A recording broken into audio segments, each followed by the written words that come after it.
Rip through the clouds, faster, catch us from falling close to the ground. Perish or try to fight it, parachute now. Last chance, the final moment, parachute now and deliver us to the ground. I wanna pull the string,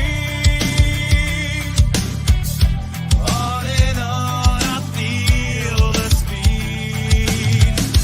Too far to break from pressure, too much to bend the speed. Welcome, Perishuters. My name is Chris Perish, and you are here at the Chris Perish Podcast, episode 29. Just also want to just shout out Downstate for that amazing theme song. Thank you so much for that. Just a banger, isn't it, people? But first off, I want to give a shout out to our sponsors over to that side of me. My left, I guess, from your viewing pleasures. RogueEnergy.com. If you want to make sure that you're staying up to snuff with all the great flavors, all the great product that Rogue Energy does provide you, make sure you're going to RogueEnergy.com using that promo code PERISH, PERISH. It saves you 10%. And you know what? Stuff is very expensive nowadays, so you want to save a little bit of money. And then over here on the other side here, Turnbuckle Studios, where they got a plethora of content that we'll get to later on, but make sure you're checking out myself, Chris Best, OMD, Carl Carafel, and Bubba Duke tomorrow, as we, collectively known as the Raw Patrol, survey the scenes of Monday night. That is WWE Raw. And we got Chris Best coming in saying, good afternoon, Perish. Good afternoon. Although it might be 12:15 p.m. Eastern, I live in Mountain. It's still morning for me, so it's a little weird. But nonetheless, thank you for joining. I appreciate that.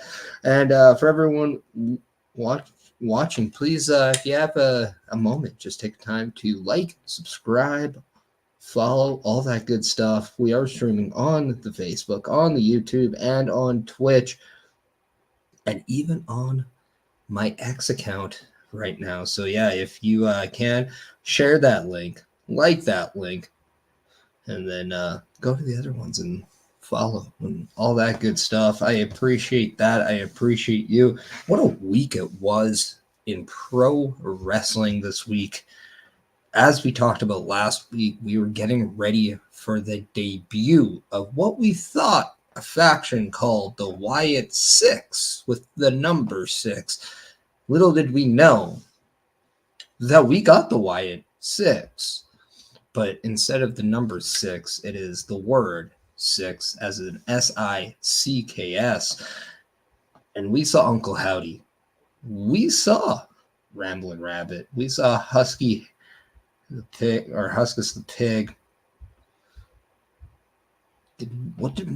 What would we have said Nikki Cross was? I mean, let's kind of dive down. We saw all the characters. We saw Nikki Cross then we saw Joe Casey, then we saw Eric Rowan, then we saw Dexter Loomis, then we saw Bo Dallas.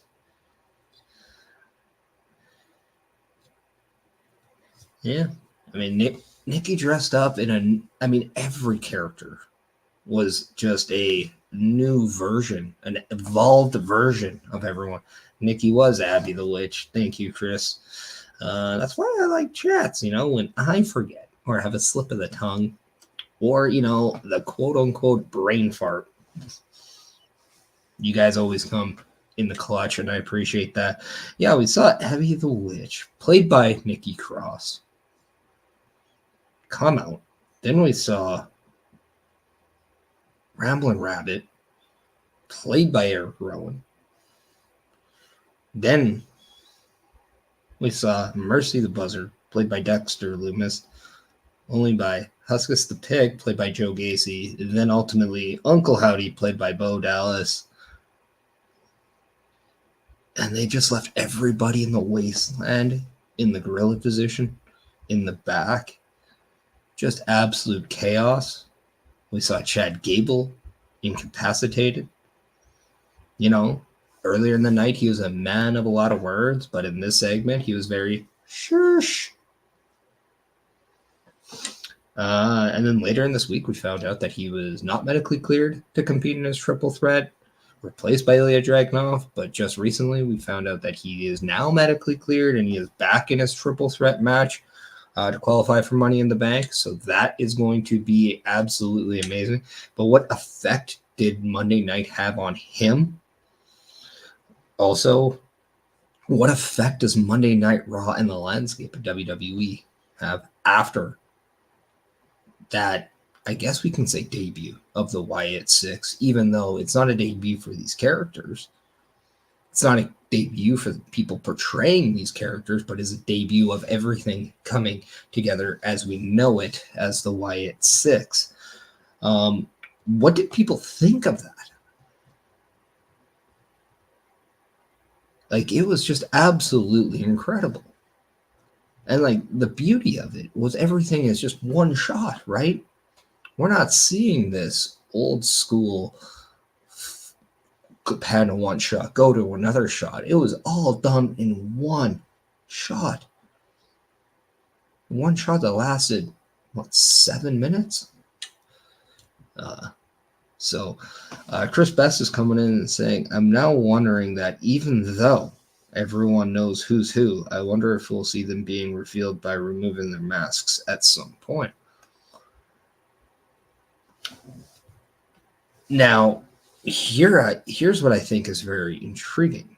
We all knew who Uncle Howdy was, but we never saw Uncle Howdy remove his mask.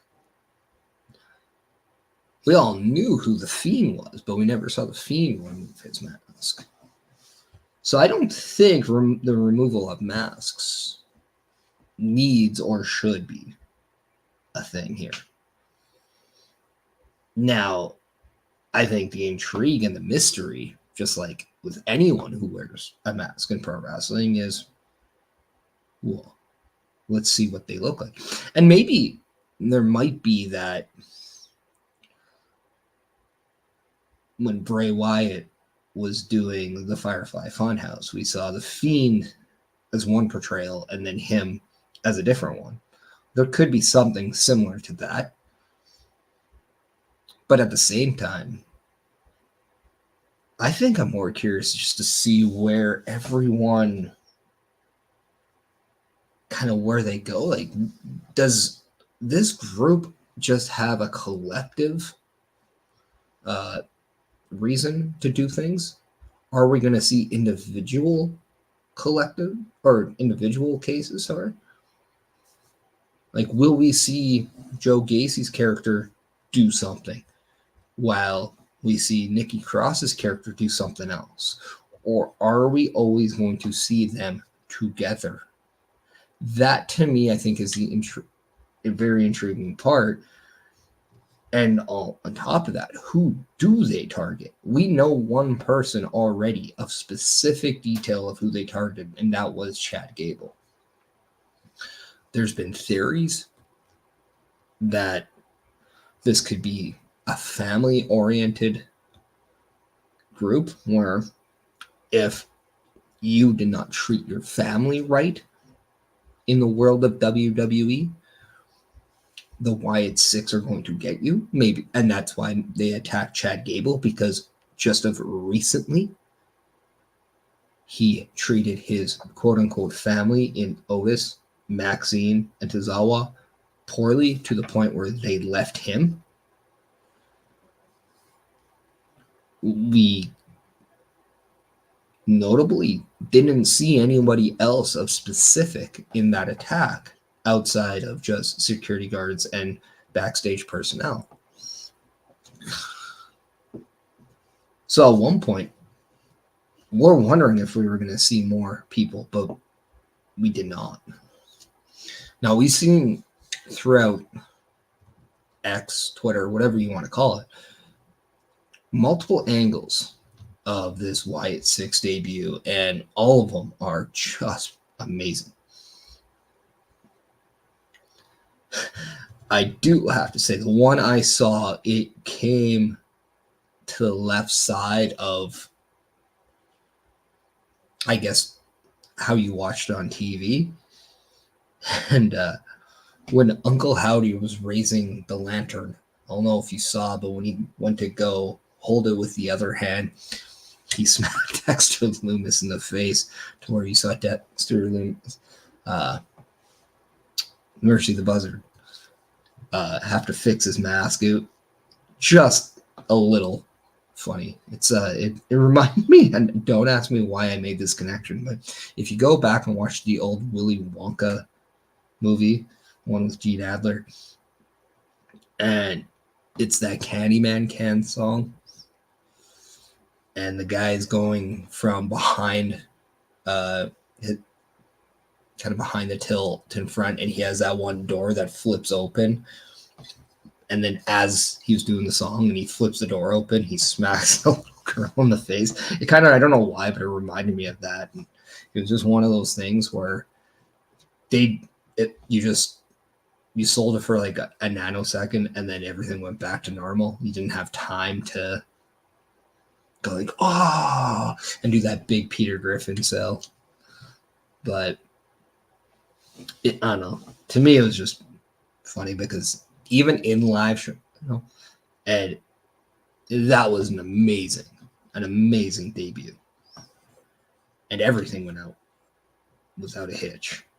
But that one little thing, I don't know, it just caught my eye from that one angle. If I didn't see that angle, I wouldn't have seen that. But it was really funny.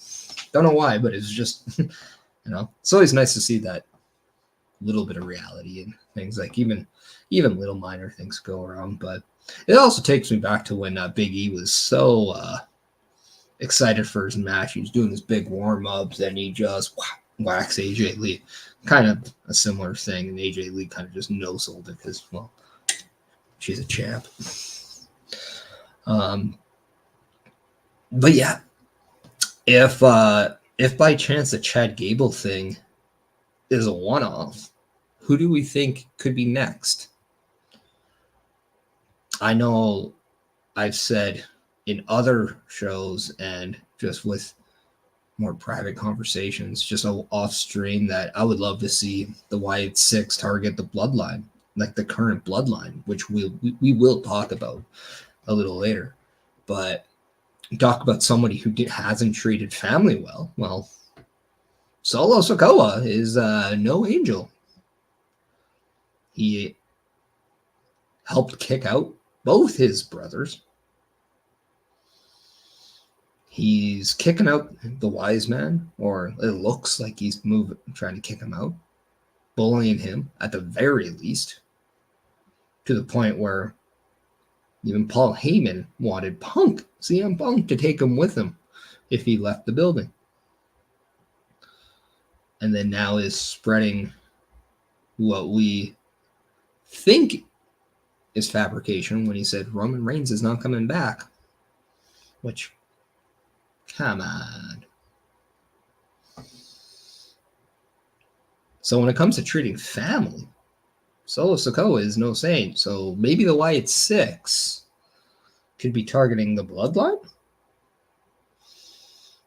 I know there's theories that Gunther, Kaiser, and Carmelo Hayes were a part of this beatdown. Obviously, they were not, based on the fact that Carmelo Hayes once betrayed his best friend, somebody he considered family, and Trick Williams.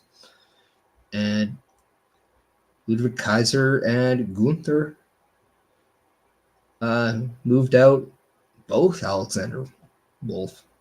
They forgot about him. And then they also betrayed Giovanni Vinci just recently. So,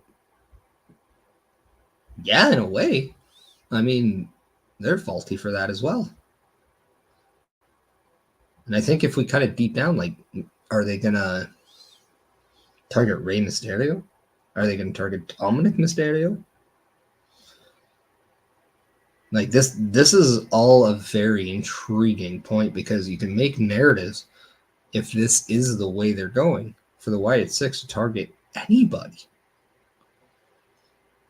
And if there's a narrative for anyone, just means that whoever and whenever they decide to attack, it's going to be just amazing and unpredictable. And I think that just makes for good live television.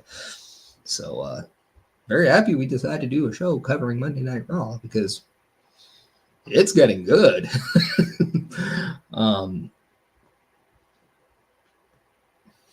But I mean, that I think I'm just thinking too, like obviously Uncle Howdy is now the leader of the Wyatt Sicks. And a lot of people are assuming that the lantern itself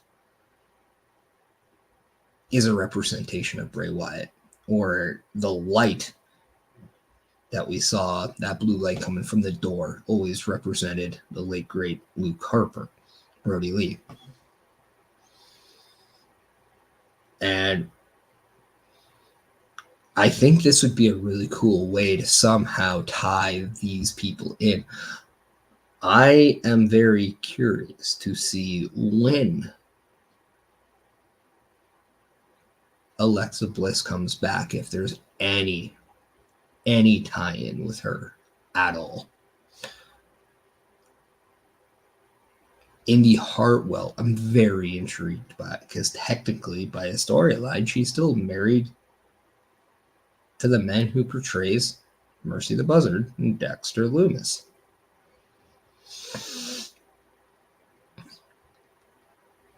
Does Joe Gacy target anything in NXT based on his past relationship with Ava Raine when they were a faction down there?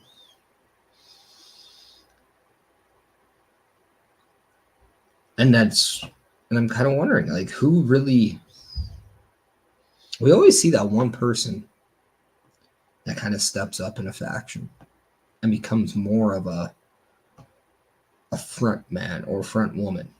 And I say front woman because Judgment Day, it was clear as daylight that Rhea Ripley was the one who stepped up and showed that they were, and she was, the number one and the leader of the Judgment Day.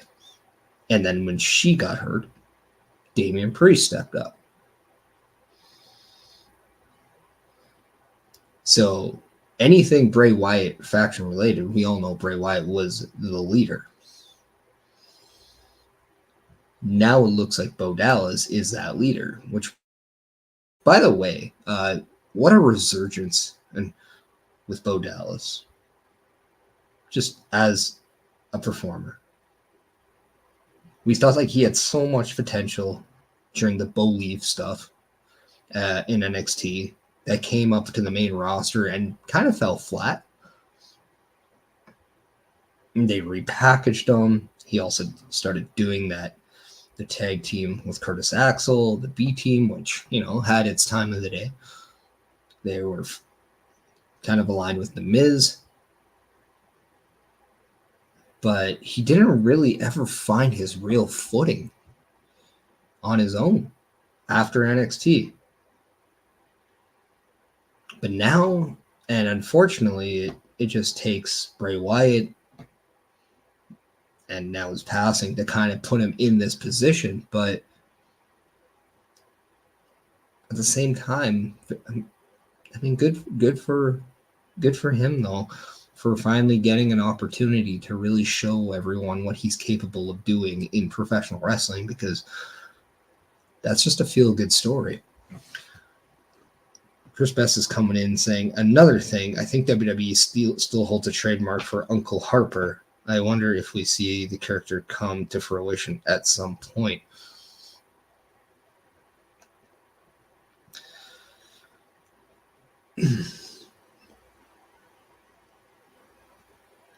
Yeah, I don't know. I would say that I would love to see them tribute both Bray and Brody just within the lantern. And hear me out. Do you remember when the Undertaker's urn was open and Paul Bearer had this huge light that shone out of it, or shone? It appeared out of the urn. This is mid-90s, people. So if you don't remember, I'm completely understanding of that. But what if this lantern, the lantern itself, resembles Bray Wyatt? Because Bray was always the pathway for the Wyatts, right? So the lantern is almost like their compass, which, as an imagery, goes to Bray Wyatt. But then the light that shines out of it now is the blue light that was always reflective of Brody Lee, aka Luke Harper.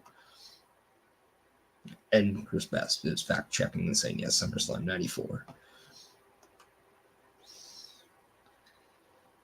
So now the lantern would just shine that blue light.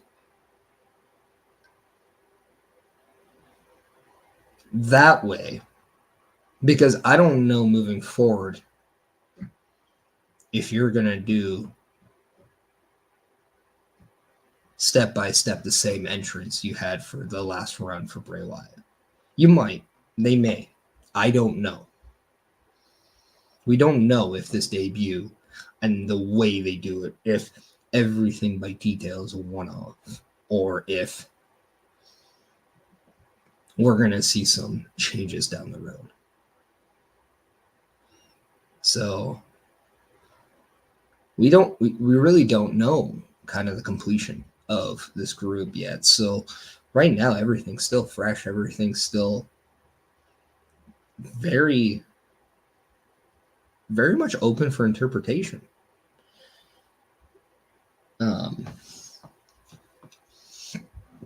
But I'm in. Like, I'm 100% in, and I think a lot of people are in. I've heard that a new theme song is in the works for this group. I wonder if Code Orange is working on it. I don't know. Like, what are your guys' thoughts on this? And one more time, if you guys are on any of the platforms, please give a like, a share, a follow for all this. If you're on YouTube, make sure you're giving that thumbs up on there. It just helps with the analytics part. At the very least, it's a click of a button. It's a left click of the mouse. It's even just a tap on your mobile phone. That goes a long way, and I appreciate it. But yeah, I guess the only way to find out is by tuning in to Raw, SmackDown, and seeing what comes next. Another point to kind of say, no Wyatt Sicks member is signed to any exclusive brand, so we don't know if they're just one brand show. We just don't know if they're just selected to Raw, or are they going to be everywhere. But we know one person that is going wherever he may roam, and that's, if you say his name, he appears, as on Tuesday on NXT, Joe Hendry made his NXT debut as the final member in that 25-man battle royal to determine a number one contender for Trick Williams and his NXT championship. Now, earlier we saw Frankie Kazarian be introduced as one of the members of that battle royal, and really, I don't know about anybody else, but you thought that was kind of the only person from the TNA crossover, because up until then, we've never seen a male TNA wrestler crossover. So, two more? And that clip of Joe Hendry appearing on NXT since WrestleMania is by far the most viewed clip in WWE social medias. history. Like, that's crazy, people. He's not even a contracted superstar for WWE. And he's getting all these eyes. So, yeah, you can bet that there's going to be more appearances for Joe Hendry, even though he did not last very long. He basically had a quick Maple Leaf-esque playoff run when it came to that Battle Royal. He was in. We didn't see much, and then he was out. Always have to take a shot. But yeah, no, absolutely insane. Just a great thing. I think too, like the one thing about Joe Hendry that a lot of people don't need, though, like we didn't need this Iron Man performance for Joe Hendry. All we needed to do was get that entrance, and they capitalized on that entrance by giving him a microphone, having him cut a promo. It was kind of a half heel, half babyface promo, too. He kind of shot on everyone in that Battle Royal. But he also played to the fans. He also said he was going to win the championship and take it away from NXT and take it back to TNA. So, yeah, I mean, he definitely played on the fence when it came down to which side was he on. But at the same time, it gave you a little bit more into who Joe Hendry was, if by chance you weren't associated that well with him. Now, there are people that obviously know who he is based on his song, but they may not know much about him as a performer. So I thought that was a great decision made just to give him a little bit of an introduction to the NXT and WWE universe by case if they did not know much about him. He was eliminated by almost everyone, but I mean, they made it look like Frankie Kazarian, who competed against him against all odds, kind of keeping that. So you're seeing an angle within an angle, right? That's wrestling crossover inception right there, right? That's interesting. But then, yeah, also Frankie Kazarian appeared. I mean, a lot of people forget that Frankie Kazarian was actually once signed by WWE.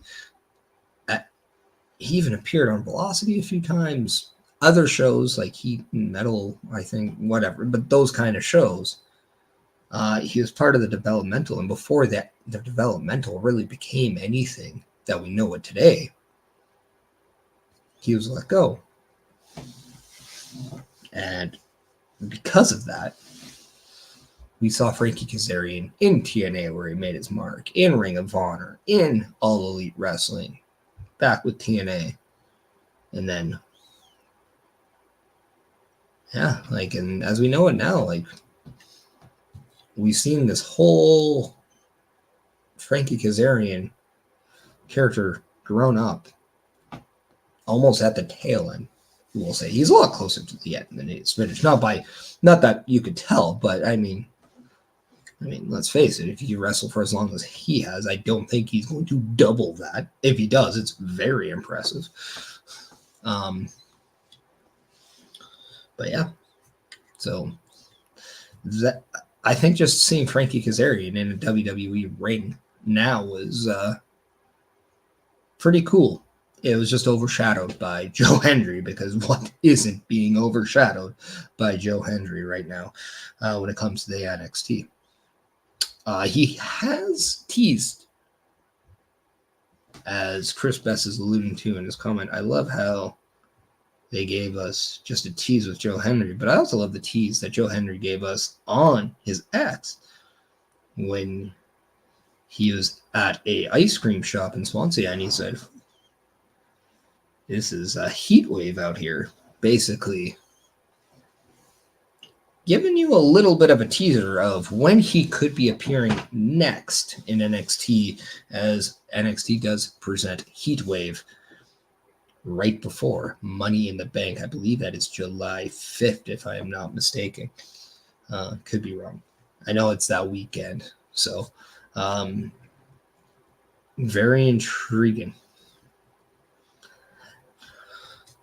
as we talked about somebody who is crossed over, somebody who at one point was there, no longer there, we got to talk about someone who has been in WWE for quite a long time, but just as recently announced, she is no longer going to work for WWE, and when her contract runs up, she is going to go elsewhere, and that is Kayla Braxton. As on her X, the cat is out of the bag. She announced that she is finishing up all duties with WWE and moving on. She thanks WWE for everything they've done, made her, and let's face it, one heck of a backstage announcer, backstage interviewer. And yeah, like we can always remember the times where she's had as a host of Talking Smack with Paul Heyman. Heyman would always rip on her, but at the same time always gave her credit as well. You can tell visually firsthand that he mentored her a lot, and there was a very healthy working relationship there, to the point where that is, you can just tell Kayla Braxton as the performer grew and grew and grew, to the point where when she became one of the hosts to the Bump, she was nothing but confident in her abilities, and I thought that was really cool, just watching her grow up. And then obviously somebody like Michael Cole, who, let's just face it, he's the GOAT now. He is. Doing it longer, doing it at a different level, has adapted and just flied, and just has taken as much as you could take and then just continues to push. But everyone who comes into the WWE and works, whether it's in announcing, backstage, interviewing stuff, they all say the same thing. Michael Cole helped them immensely. And what more do you have to say about someone? But as it comes down to Kayla Braxton, though, good luck. And thank you, because it's going to be weird when you see some of the pieces that you were familiar with just not there anymore. Like,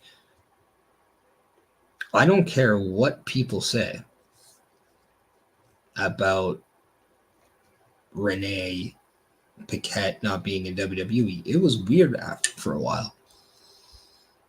It was weird not seeing Jim Ross and Jerry Lawler as a tandem. It was weird not seeing specific talent. You know why? You can hate the why, you may not like the why, you can understand the why, but it's still something different. And there's always an adjustment to that. So that being said, for the person that is Kayla Becker, aka Kayla Braxton, good luck. And maybe the door is open. Maybe, just maybe, the door is open for a return.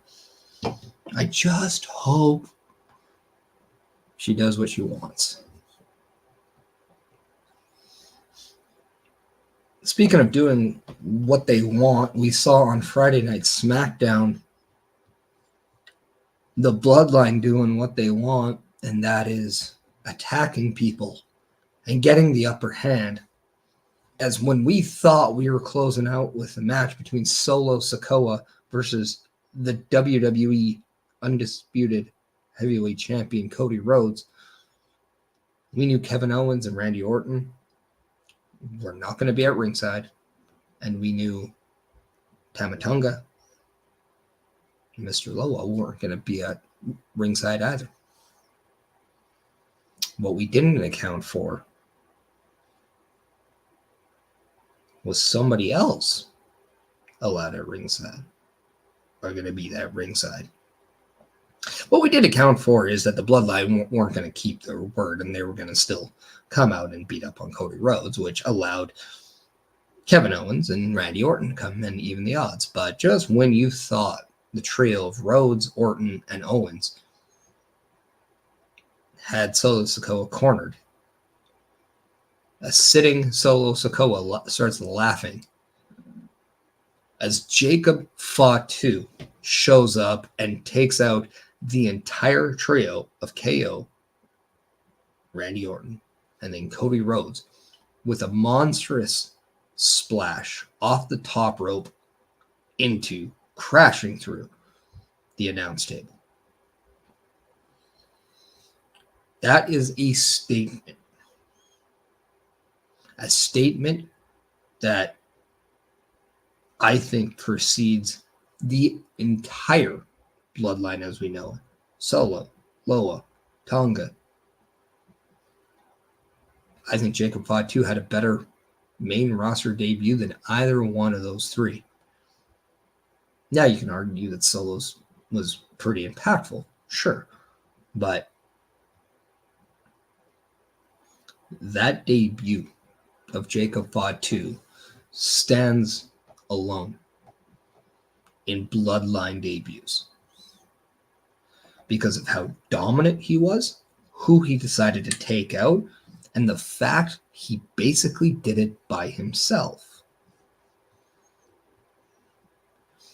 And to me, that just shows how dangerous Jacob Fatu not only is as an individual, but now how dangerous the Bloodline is with him in it. Now, we know him from MLW. That is where he made his name, especially as a heavyweight champion before losing it to Alexander Hammerstone. But what we do know of him is that he's a crazy, agile athlete who I think is going to be that person, just like we saw Bam Bam and Vader and Yoko, as people who looked different but still did everything we thought people who looked like that couldn't do. I think Jacob Fatu is that new age athlete. You're going to be blown away with the capability of what this man is able to do and just how smooth he is. You're going to be absolutely invested when he grabs a microphone and speaks. You're going to be absolutely jaw-dropped when you get acquainted, when you watch Jacob Fatu on your screen. And now the Bloodline is even more dangerous as we know it, as Solo prepares to challenge Cody Rhodes, because we know he's going to challenge Cody Rhodes for that undisputed WWE Championship. We now see the advantage back to the Bloodline, and that is what, from day one-ish, they were always known for. So the question now remains, as we heard earlier in the episode of SmackDown, when KO and Cody were talking, he didn't like the fact that Cody said no to help because Bloodline always has something up their sleeve. They always have a plan. And Cody Rhodes said he always has a plan too. Cody, what's your plan for Jacob Fatu? Because now the pressure is on.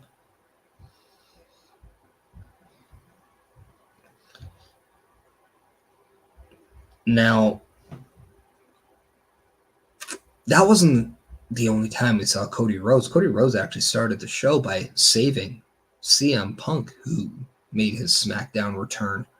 Now, I'm a little disappointed with the CM Punk promo. We heard at the Clash at the Castle post-conference that he was going to go to SmackDown in Chicago and let everybody know his status on whether he was cleared or not. And we did not get that. So I'm not going to lie, I feel a little bit cheated out by CM Punk with that. Because the rumor was that he did get medically cleared and that he's going to be cleared by SummerSlam. Now, we saw Solo and the Bloodline come down after Paul Heyman came down to kind of warn Punk, but to also tell him to get out because he needed to tell Punk that Solo does not like the fact that Chicago is not Solo's town, that the people in Chicago said it was Punk's town. So, yeah. But we saw Cody Rhodes come out with 2 baseball bats, very iconic bats, I may say, and said, hey, Solo, if you want to fight, well, tonight, it's showtime. And if that didn't sting you, then the single fact that we thought maybe Cody Rhodes and CM Punk could be aligned later. We saw it during a backstage segment with Grayson Waller and DIY right in front of a door, a garage door, where we kept hearing banging and banging after banging. As the door opens up and we see a fallen, bloody CM Punk with the man standing over him named Drew McIntyre, who we thought quit WWE, quit Monday Night Raw, now was back. He takes CM Punk, puts him over his shoulders in the fireman's position, carries him all the way from the outside to the stage, and drops him, smears some blood on his hand, only to grab a bracelet off CM Punk. Now, what's on this bracelet? Why was it so important for Drew McIntyre to take? But also, what I loved was the imagery of Drew McIntyre having CM Punk on her shoulders in the fireman's position, like CM Punk's go-to move, go to sleep. But it was a statement that when he chucked him off, that basically Drew said, look, if you want to come to my hometown and you want to break my dreams, then I will come to your hotel or hometown, and on my clock, I will allow you to go to sleep. And I just thought that was very poetic. Now, none of this was said, but that is what I got out of the whole segment. And I thought that was, like I said, poetic, but also very intriguing, because this whole, basically since the Rumble and just shortly prior, they've been building Drew McIntyre and CM Punk. So when you think about this, we are almost entering the last week of June. That is month 6 of the year. And in January, month 1, they started teasing us with Punk and McIntyre. They have not locked up yet. They have not had a match yet. They have not done anything outside of a couple moments in the Royal Rumble and some segments on Raw, and now one on SmackDown. And dare I say, it is by far the hottest angle on the show.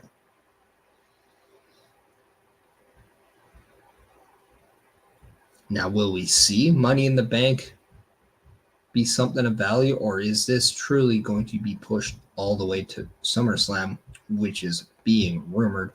My thought on the whole reason of why we didn't get CM Punk announcing he's medically cleared and with this angle is that the only reason why Drew McIntyre won't actually quit WWE is he was given what he wanted. And that is a match with CM Punk. If he's cleared, so be it. But now that he's beat up CM Punk, even if CM Punk is not cleared, CM Punk won't care if he's cleared or not. He wants to fight Drew McIntyre and a la 2002 SummerSlam with Triple H and Shawn Michaels, I believe. Well, I predict. See, I'm teasing you. I'm teasing you with the Joe Hendry. But I predict that we will see Drew McIntyre versus CM Punk in an unsanctioned match. That way, WWE's off the hook for whatever happens. But the two men get what they want. They can do whatever they want to each other. But by no means will this settle anything. It will just be the first encounter of what I believe is at least 3 matches between the two.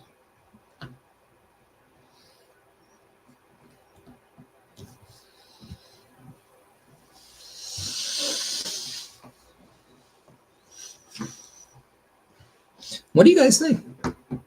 What are your opinions on Drew McIntyre versus CM Punk? Where do you see this story going? Do you like what I have said, or do you have other options of where you think this could go?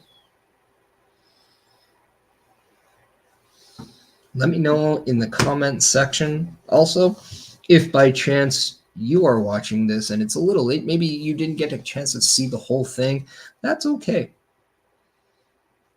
Because if you have a Spotify account, make sure that you download and you subscribe to the Chris Perish podcast on Spotify, as I make a plea to our viewers that just after this show, this episode will immediately be downloaded and put up on Spotify. So if you maybe didn't get a chance to watch the whole thing and you wanted to go back to the beginning and check it out, and you don't want to, mess with the live show or rewind or whatever that case is, now you could always do it and watch the whole thing from start to finish on Spotify within an hour after this show ends.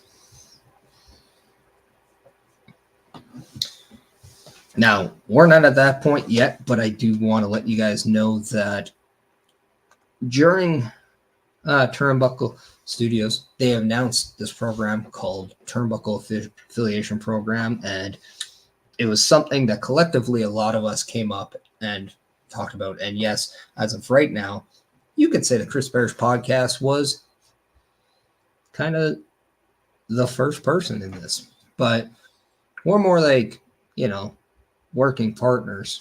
But if you guys want to go check that out, make sure you're giving Turnbuckle Studios a follow and all that good stuff. And it's just going to be an absolute amazing journey if we're all working together. And make sure you're checking out this link down below. But before we do that, check out all the shows that Turnbuckle Studios and partnered of the channel have with this video.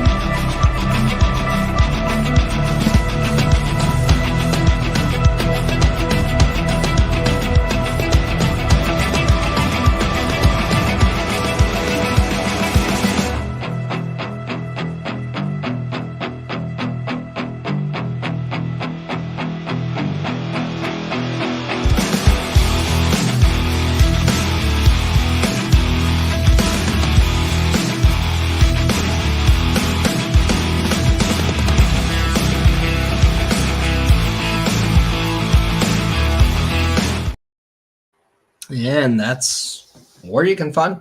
And make sure that you're checking out all of those great programs, as you wouldn't want to miss any part of the action or any part of the content. And And the most important thing is that very end, like, follow, subscribe, all that good stuff.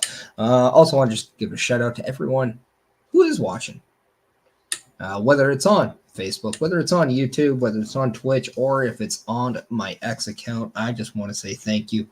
I appreciate you, and I hope to see you back next week when we do episode 30. That's right, the 30th edition. Chris Perish Podcast Triple X. Probably not going that route, but yeah, had to say it. As you can tell by my background, I got a few Oiler jerseys. Yeah. If you are tuning in to the Raw Patrol tomorrow and you see maybe a conflicted Chris Perish, do not be alarmed. It's okay. I'm just watching Game 7 of the Stanley Cup Finals between the Florida Panthers and my Edmonton Oilers, where the Edmonton Oilers fought back, being down 3-0 in the Stanley Cup Finals, forced a Game 7. First time that's been done in just under 80 years. Now, the Toronto Maple Leafs, Detroit Red Wings both did it in the 40s. That was the last time. So, yeah, it's been a while. It's not very easy to do, but the Edmonton Oilers have a very large task ahead of them as they are primed to do something perhaps for the first time since the 1940s, and that is win a Stanley Cup after being down 3-0. Now, I kind of want to show off a little bit about the Oilers too, because as much as I'm nervous, I'm also proud. I'm also very just insanely surprised with kind of where this season goes. But this team at one point was tied in November of last year with the last place team. And they make a coaching change. They then go on to have the longest winning streak held by a Canadian franchise, tied the longest streak, many. Then they went on to the playoffs. They defeated the LA Kings in 5 games. They then defeated their division champions. So the Vancouver Canucks, who won their division, they ousted them in round 2, and then they defeated the team that won the Western Conference in the Western Conference final.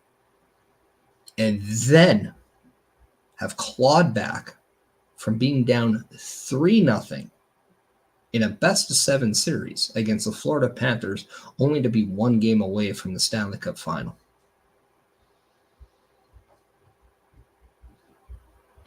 Now, if that's not a storybook year, I don't know what is, because there's a lot of highs and a lot of lows, and that was just absolutely surreal.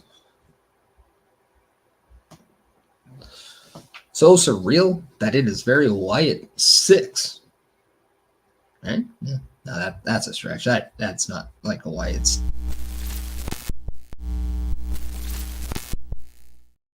But what the Edmonton Oilers are able to do is just incredible, and I am just insanely proud, insanely happy. But yeah, if by chance you're watching the Raw Patrol tomorrow and you see me a little bit, oh God, and I'm putting down those craft beers, don't be alarmed. I'm in a good place. I'll be in a great place after they win. But until then, I'll be in a very don't talk to me. I'm very nervous phase. So, no. But yeah, I will most likely be running into the Raw Patrol as I normally do, because what is Monday Night Raw at a Raw Patrol be? What would that be without a Perish run-in? Or a run-in Perish? But yeah. Yeah, on the docket, we still have a couple more Money in the Bank qualifier matches. It looks like they're all going to be triple threat matches, which I think is pretty cool. It's a different way of doing it. Gives more people an opportunity to qualify. It shows the importance of this match. And I believe it's 6 men and 6 women in each match. So spots are very, very few. As I think they've broken out to 8 in the past, but keeping it to that beautiful 6, that Wyatt Sicks, I don't know. But yeah, I do want to give everyone a little bit of an update that maybe next week on the Chris Perish podcast, episode 30, we'll see some familiar faces. Maybe we'll see a new face, but I want you guys to stay tuned to my social medias this week, because I am working on a guest for next week. Yeah, hopefully you guys enjoy it, because I think it'll be a lot of fun if this is going to happen. Yeah. Now, I didn't have much else to talk about, so I am going to leave you guys with the fact that I cannot wait. I cannot wait to do not only episode 30, if everything goes, but I can't wait to take the Chris Perish podcast into a different spot. I am looking at maybe refreshing the layout, maybe updating the layout. But at the same time, I'm hoping to take this somewhere different. If you guys have any concerns or questions, or maybe some advice, or maybe even some ideas of what I can do with the Chris Perish podcast, make sure that you're emailing me at Perishute, PERISHUTE @gmail.com, because I want to make sure that this is a podcast you want to listen to, that you want to join and have some fun with, as much as I have fun doing it. And if there's people that you would like me to have on, if there are anybody that you want to see me work with, or help me out, let's connect each other and help connect me to that person, and then I will try to do what I can to help you guys. For the meantime, I'm going to say, go Saints. That's how I normally end these shows. But because of the weight of tomorrow's game, I'm going to say, let's go Oilers. And let's hope we'll be lifting the Lord Stanley in Miami. And one last time we can play Lumbamba. And we can get a cup for McJesus, and then everybody on the socials can stop talking about how he is leaving once his contract's up. Hopefully you guys aren't leaving, and you guys can watch the couple videos that follow. Like, subscribe, and follow, that is. The next video will show you my socials and where you can see me. And maybe just as a little bit of a heads up, you might be able to see me more often on Tuesday nights. And that is something I'm going to not give you much information of, because I don't want to let the cat completely out the bag. But, stay tuned for potentially seeing me on some Tuesday nights. In the meantime, like, follow, subscribe. Go Oilers. Thank you guys. Have a good day.